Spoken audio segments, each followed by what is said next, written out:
Good evening, everyone. Welcome to this evening's live stream presentation here on my YouTube channel. So happy to be able to have Alice Lovejoy on this evening to talk about something that's really cool and exciting, and we're going to dive deep into it here in a moment. But first, I want to introduce Alice to you.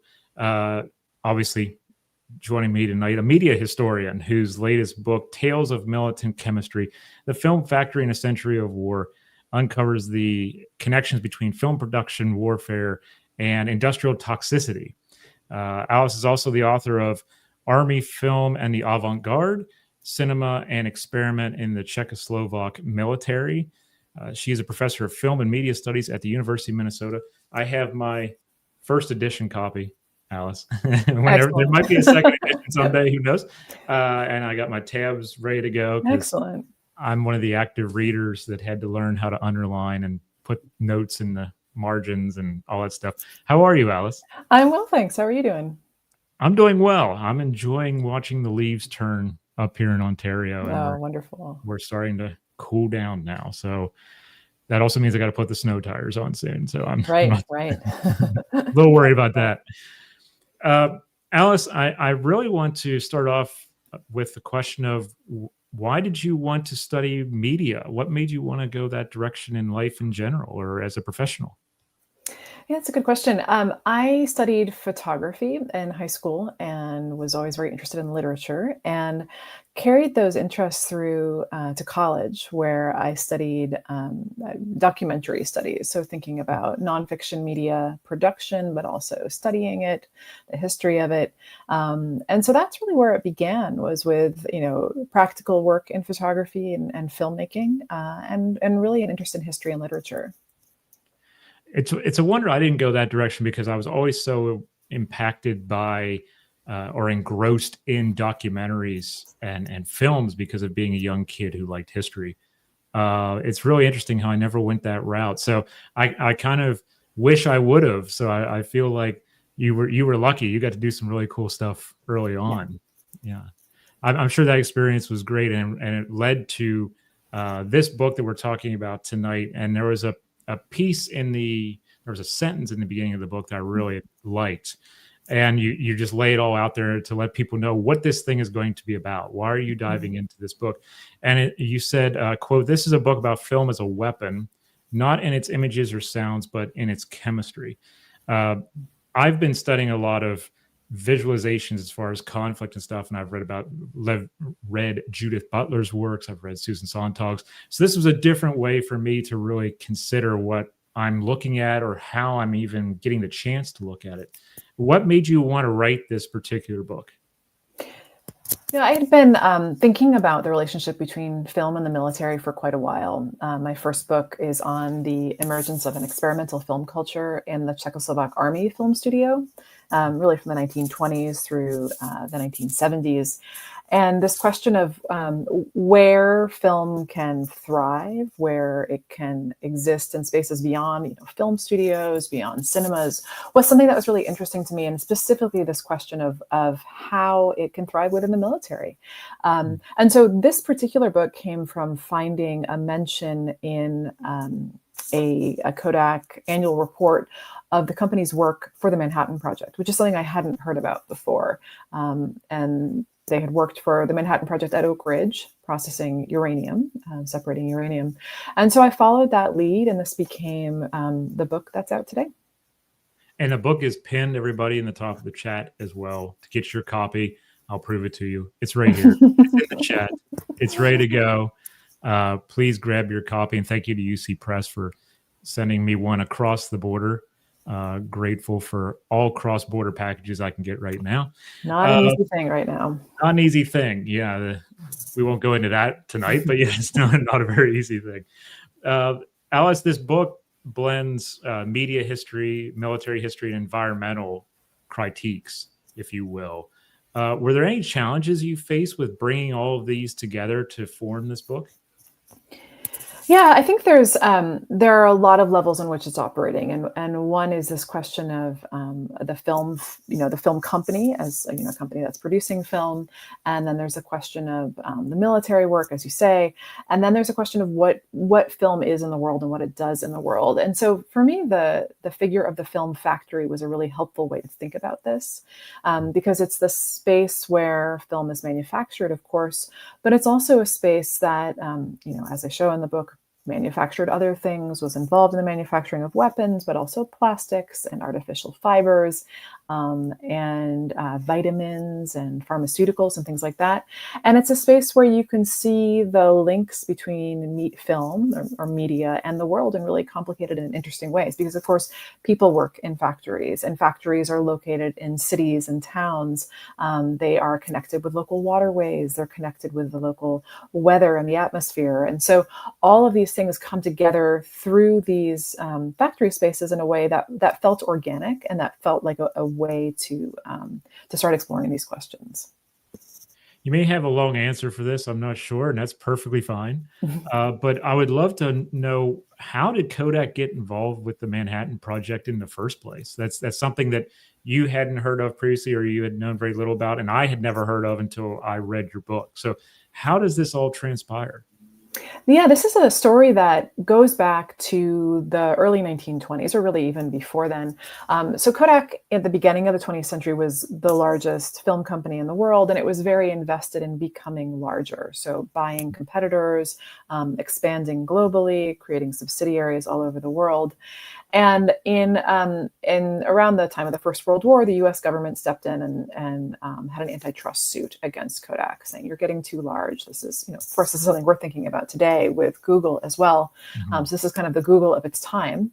Um, the antitrust suit ended in a consent decree after World War I that basically said to Kodak, "You have to stop expanding, have to stop buying competing companies."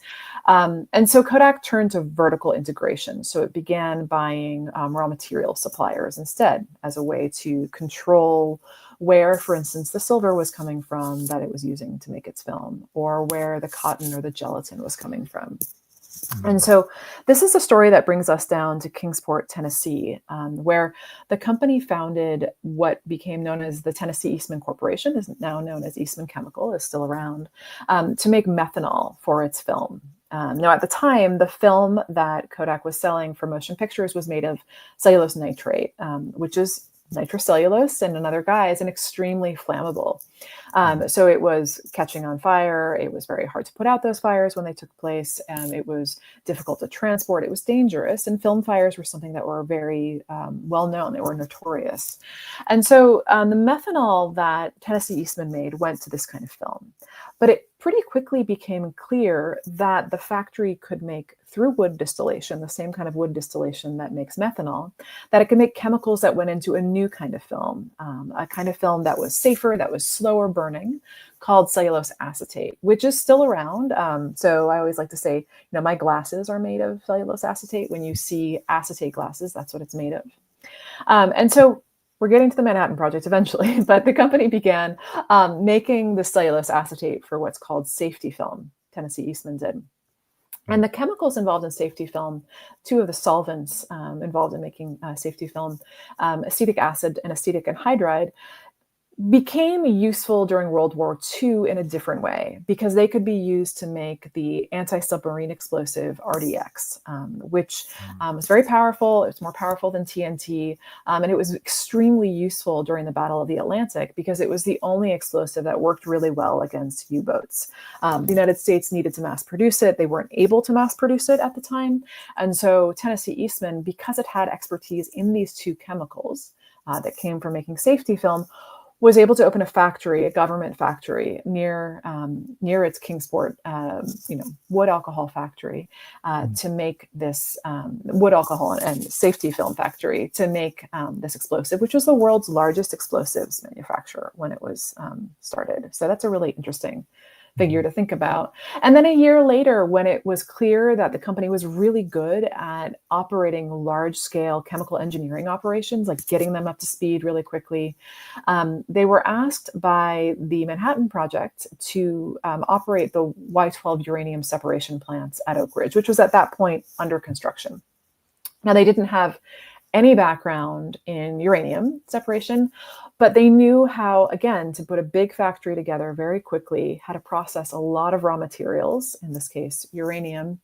And they were very good in general at mass production, which is one of the big parts of Kodak's history, is thinking back to it's the very beginnings in film, that it was excellent at making a lot of film very quickly and really creating a market for film, not just in the US and in North America, but in the world. So we can think of this in terms of mass production, and we can think of it in terms of the history of safety film. So there is an irony here that the book looks at, which is that this movement into really the most powerful weapon, the most destructive weapon the world has ever seen, came from this impetus to make film safer, to make it less flammable. I have Kodak in the title of our live stream tonight, but I don't want anyone to think that in this book it's all about Kodak. You also talk about Agfa, and a lot of people may not know Agfa or the history of Agfa.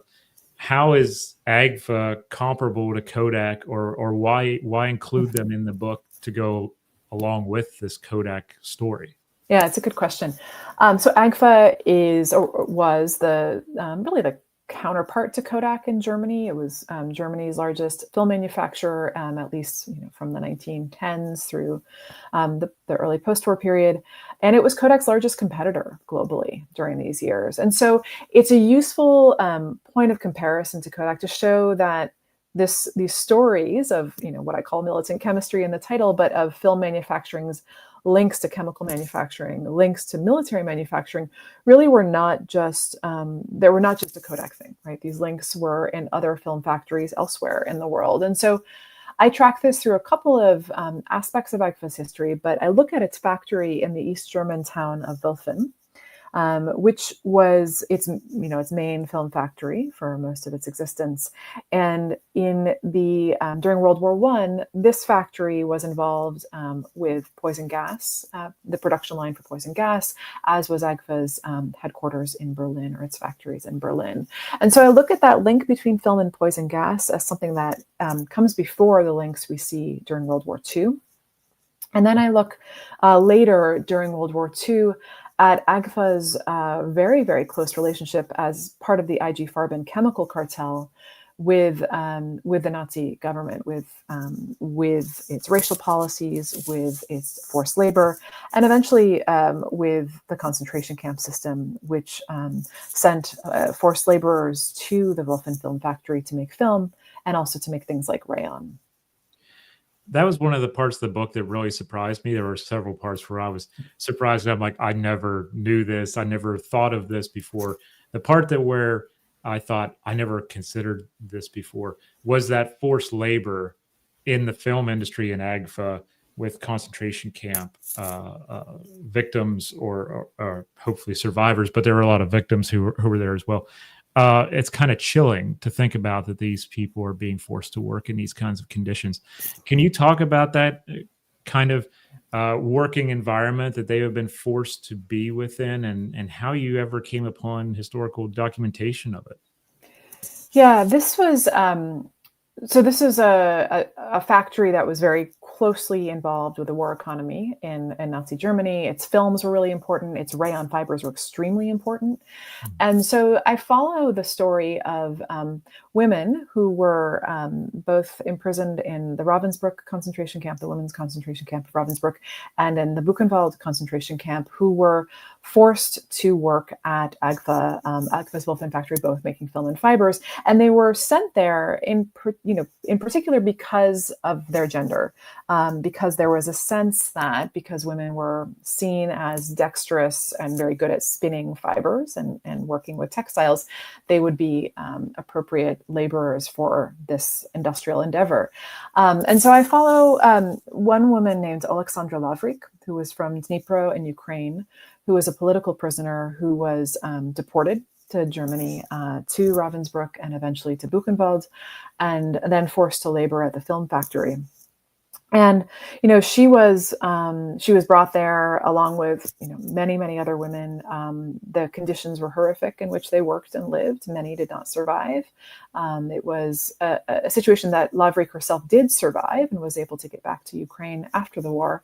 And this is something that we know because she has a remarkable oral history that's preserved at the Buchenwald archive in Germany. So I was very lucky to find that source and to be able to work with that source.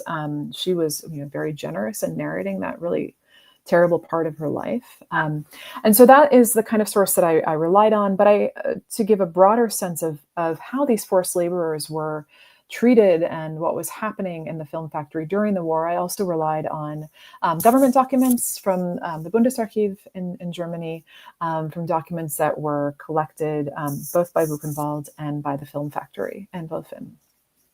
Is Agfa supplying a lot of the film or most of the film or all the film to the Nazi regime to promote their propaganda and to be used that way? And in essence, you have enslaved labor who are producing these reels and reels of film that actually assist with keeping them in bondage. That's a really nice way to put it. Yeah, it's true. One of the products of the Wolfen Film Factory that is best known is their color film. They had developed a really advanced and world famous form of color film that hadn't been made anywhere else by that point. And so that was one of the products that was used for propaganda, during the war by the Nazi government. So yeah, absolutely. So is that Agfa color film kind of the father or mother, if you will, of Technicolor in a way? This is where my colleagues who work on color film are much better positioned than I am to give you a good answer. I don't think so. But this film ended up being a spoil of war, a really important spoil of war after 1945. So after the war ended, US and Canadian and British film manufacturers and French film manufacturers all flocked to liberated Germany to of course, find whatever industrial secrets they could. It was seen as what's called, this is something I quote in the book, the world's greatest treasure hunt. But the formulas for Agfa color, the color film that Agfa produced, were really highly sought after, and they became the basis for a lot of the color film made after the war. I read that part of the book twice because I was a big fan of reading about the Monuments Men. As a historian, I was kind of like, oh, this is a really interesting story. I read the book a couple times on them and thought that this was kind of an interesting offshoot of that kind of mentality of we have to go save certain things, but also we have to go take certain things as far as the science is concerned and taking scientists and taking that know-how. What was it like to write that part of the book about the T-forces? Was there something in there that really opened your eyes as far as things that were taken or how things were acquired or the people involved? I think one thing that was surprising to me really on first encountering this was just how indiscriminate it was, just how much was taken really possibly unnecessarily in many cases, and how little industrial use some of it went to. So the stories of, and John Gimbel's early book on this is still really important, talking about the pencil manufacturers, the teddy bear manufacturers, the you name it, that were investigated by the occupying armies because it was sort of there for the taking. One of the documents that I rely on the most in that chapter, that I love the most or found most interesting as a historian in that chapter, is a document that I found in the National Archives in the US, which is a transcript of a meeting between two Agfa employees or former Agfa employees and a US control officer for IG Farben, who was in charge of kind of dismantling the cartel and apportioning its belongings or its properties to the occupying powers, and it was sort of divided up in a complex way. And this American character seems to, he was from West Virginia. He had been a city manager. He was sort of schooled in this progressive way of, progressive with a capital P, mode of management. And he just could not make heads or tails of what was happening in occupied Germany, where it was extremely chaotic. So you have these two Agfa employees who are trying to explain to him why they need to get gelatin and silver from one occupied zone, from the American zone to the British zone. And the American is trying to explain why you can't do that. And they're trying to explain, well, it's for film. It's not for, the silver isn't money. And he just doesn't understand it. And so you get a sense of just how impossible it was to restart any kind of industry in that context. And also, I think for those of us who study media, it really forces us to rethink of how, to think of how the things that we study, the media that we study, can be broken down into these other ingredients that have lots of other meanings and lots of other contexts and disciplines. So gelatin, of course, for all this guy knew, the American control officer, that could have been for food, or it could have been for, maybe it was related to glue manufacturing, because those have similar components and similar chemicals. Similarly, the silver, again, was it for currency, or was it, for silver nitrate? And were they going to explain how photosensitive silver nitrate works in that context? And no, they didn't. But there was just this really interesting misunderstanding that was captured in a transcript in an archive. So it's a real glimpse into something that we wouldn't otherwise see, right? You might not write that up in a memo, right? You would gloss over the confusion, but you see all of the characters and you see the misunderstandings really as they're happening. There was a lot of taking on the Allied side once Germany fell, and not only in Western Germany, but in Eastern Germany, especially that we normally think about, with the Russians taking a lot of the industrial needs back to Moscow and other areas. When you saw some information on that, were there any kinds of ideas or concepts that kind of reinforce this narrative of what the Russian ministry was doing to Germany after the war that's similar to what maybe Britain and America is doing? Yeah, I mean, there are many, many similarities, and that's one of the arguments the book makes, is that they're really both sides, right? You had the Red Army and the American, British, Western allies, who were both occupying different parts of Germany, and were very committed to taking everything they could while they could, especially before international laws came into place that would have controlled reparations. And so for the Soviets, though, the industrial stakes were higher, insofar as so much Soviet infrastructure, so much Soviet industry had been destroyed by the German army. And so it was very important for the country to rebuild. And so you see a lot more work by the Soviets to transport entire factories back to the Soviet Union, entire German factories to stand in the place of Soviet factories that had been destroyed or that didn't exist in the first place. Whereas for the Americans and the British, they had to contend with shipping space issues. So you couldn't put a factory in a boat and take it home. That was just impossible. But you could take plant blueprints, you could take formulas, you could take people, right, and bring them and interrogate them. The Soviets, of course, brought scientists and technicians to the Soviet Union as well, but they did a lot more large-scale infrastructural movement. So in the case of Agfa, a large part of the film factory in Wolfen was just dismantled and brought to the city of Shostka in Ukraine, where there was a Soviet film factory already installed, but that had been destroyed during the war.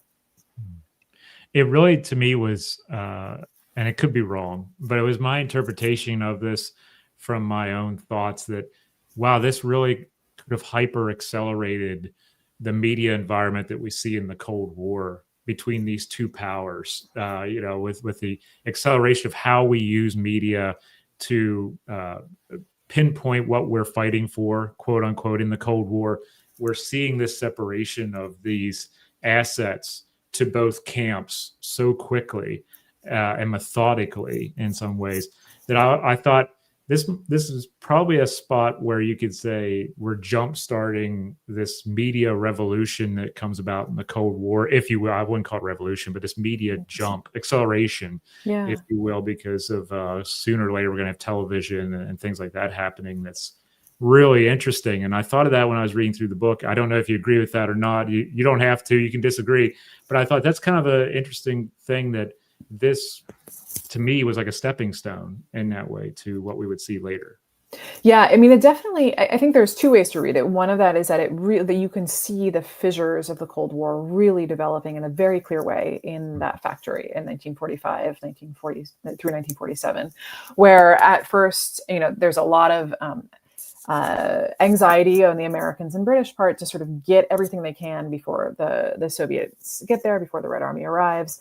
And then you see once the Soviets do take over the factory, because it was part of the Soviet occupation zone, so it was going to go to them eventually, you see a heightened kind of protectiveness by the Soviet officials who are there, a sense that they need to protect the industrial secrets, the trade secrets that were still there, even though the Americans had taken so much already.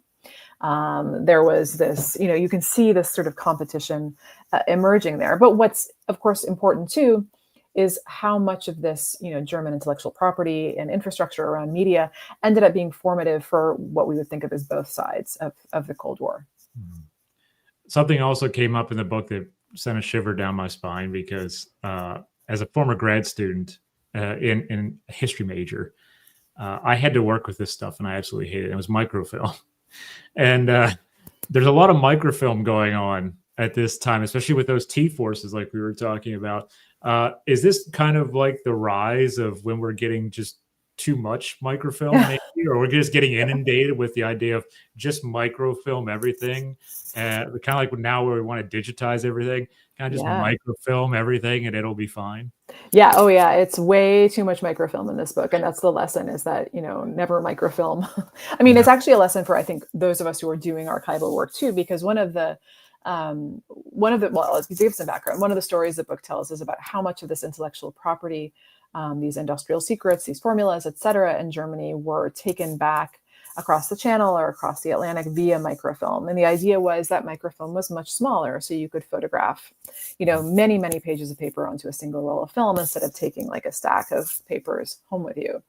But Douglas O'Regan has written about this really beautifully in his book. There was nothing you could do with it. There just weren't the people to process it. There was no way to get all of this information off those reels of film and into whatever hands they needed to be in, whether those were industrial hands or military hands or governmental hands. It just didn't happen. And so a lot of them just remained completely unprocessed. You can find in the National Archives and Library of Congress sort of indexes and their British counterparts, indexes upon indexes of all of the microfilm that's available. But so much of it went unused. And I think for those of us, as I started to say earlier, for those of us who go to archives with our cameras now, it's a very similar story, right? With our little phone cameras, we can photograph, a whole box of files in an hour. But what do we do with those? And, sometimes we can use them all, sometimes we can't use them all. And so what we're doing is really very, very similar to what microfilm was back in the day, because there wasn't one definition of microfilm. Like, I also came up in university using microfilm readers and microfiches, and you turning the reels and hoping it doesn't get caught and hoping it is visible, but sometimes it's not. That is one kind of microfilm and one way of reading microfilm, but microfilm really was sort of whatever you made of it. So it could have been a 35 millimeter still camera with a series of frames on it, or it could have been a 16 millimeter motion picture camera that was able to photograph lots of frames of film. So microfilm wasn't one thing, but what is true is that there was too much of it, and it was a technology that did not help the post-war reparations situation as much as it was sort of imagined to. There was another part of the book where I was taken aback because I just couldn't believe it originally, because I just never heard of it before. But when you were talking about the Manhattan Project and you were talking about there's a connection to the Belgian Congo, and I never would have thought that until I read your book. And a lot of us who've read history, we know the things that happened in the Belgian Congo and the terrible things that happened in the Belgian Congo. And to realize that there's a connection to the Manhattan Project is just crazy to me, but true.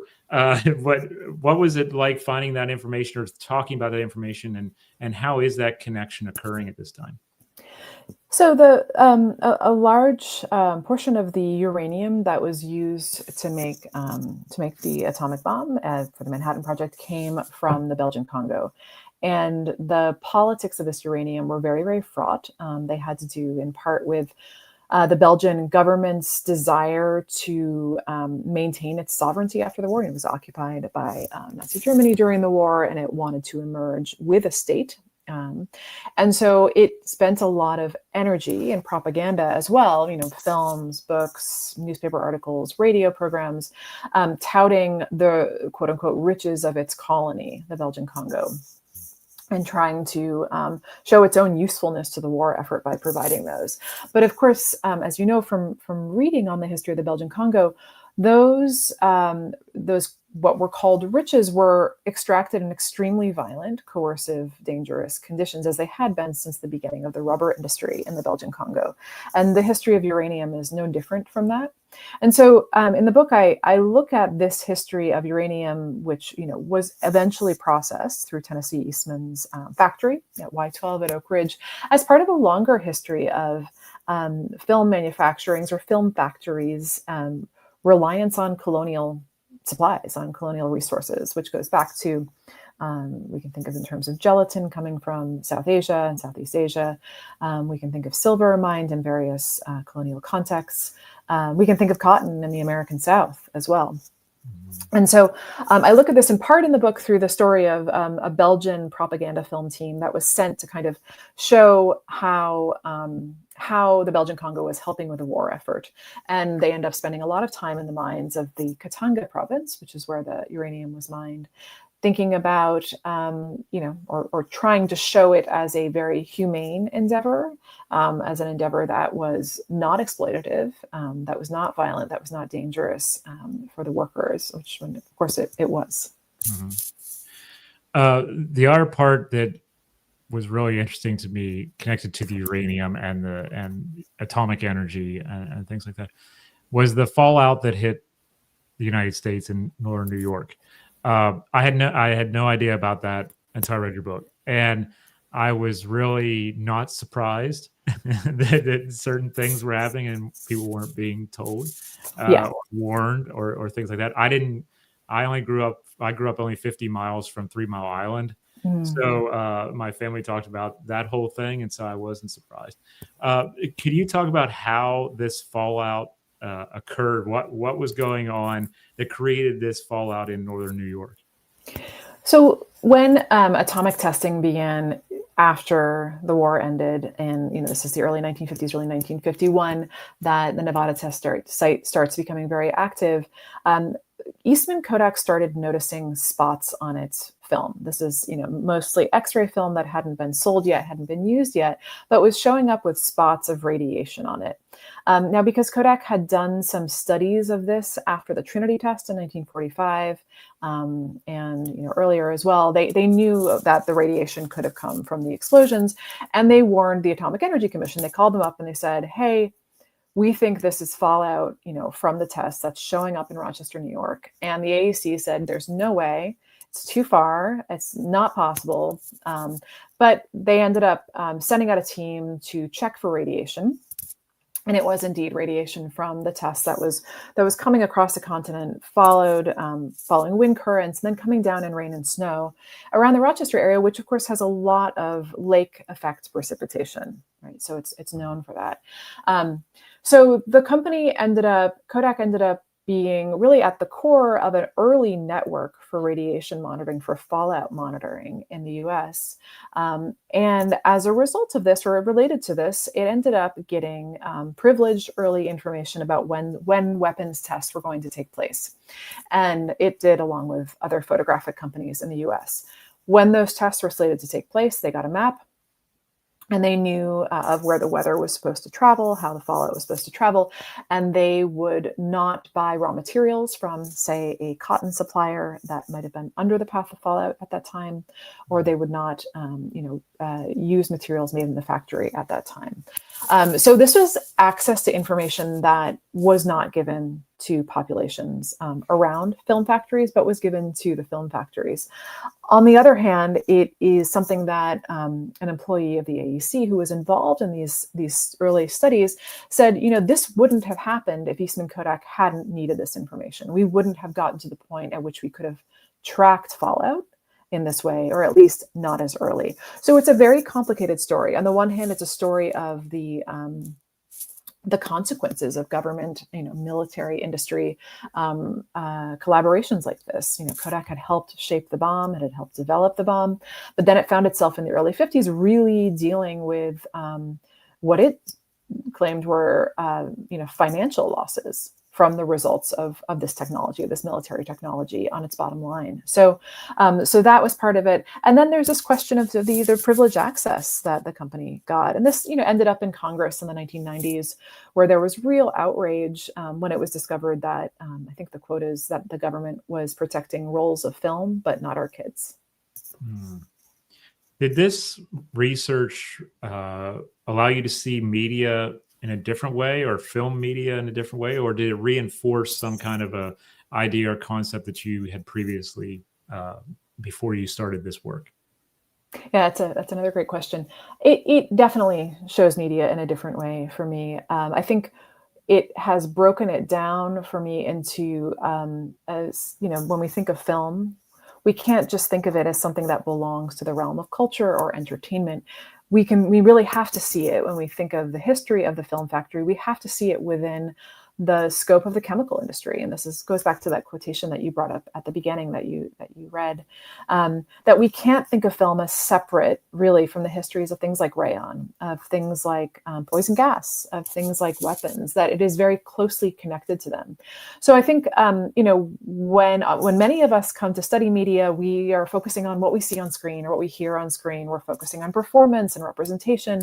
And all of those things are really important to study and important to think about. But we also need to think about the ways in which the very material is linked to all these other things that we don't think of as part of that same realm, right?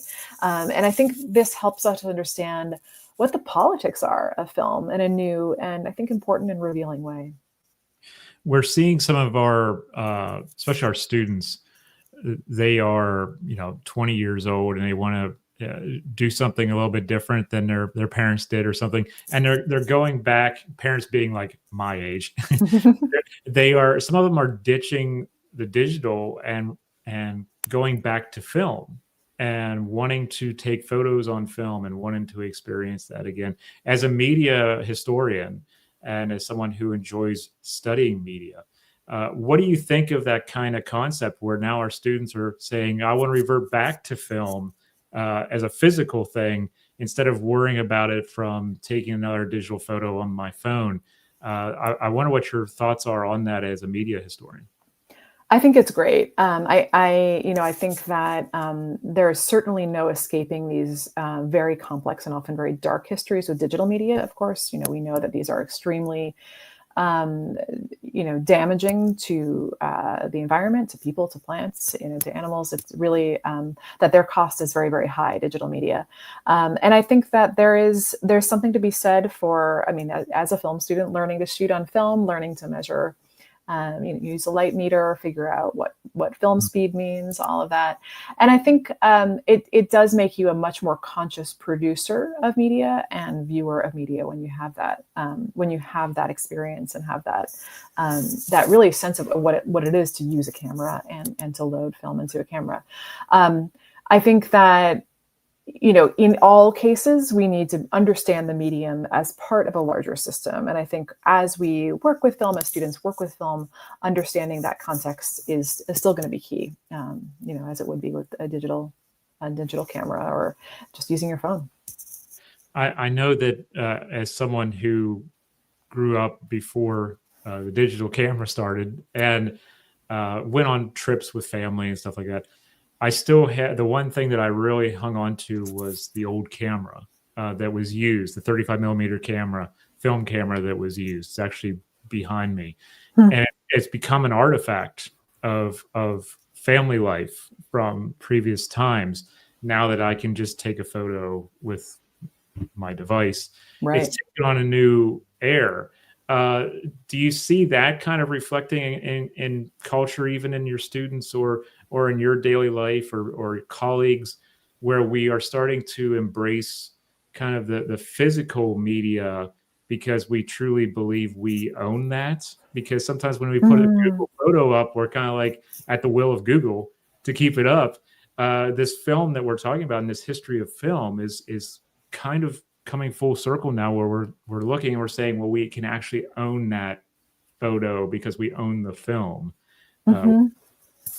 Yeah, that's interesting. I've never thought of it in terms of ownership, but you're right. It is really part of these questions of privacy and questions of AI, right? And large language models that we're thinking about now, about like what goes on the internet and what is taken onto the internet and what becomes not ours anymore. So absolutely. I mean, there is a history, and this has been, discussed very widely in the case of Kodak, but there's a very strong link between the company and personal history, family history. There's books on Kodak and the concept of nostalgia.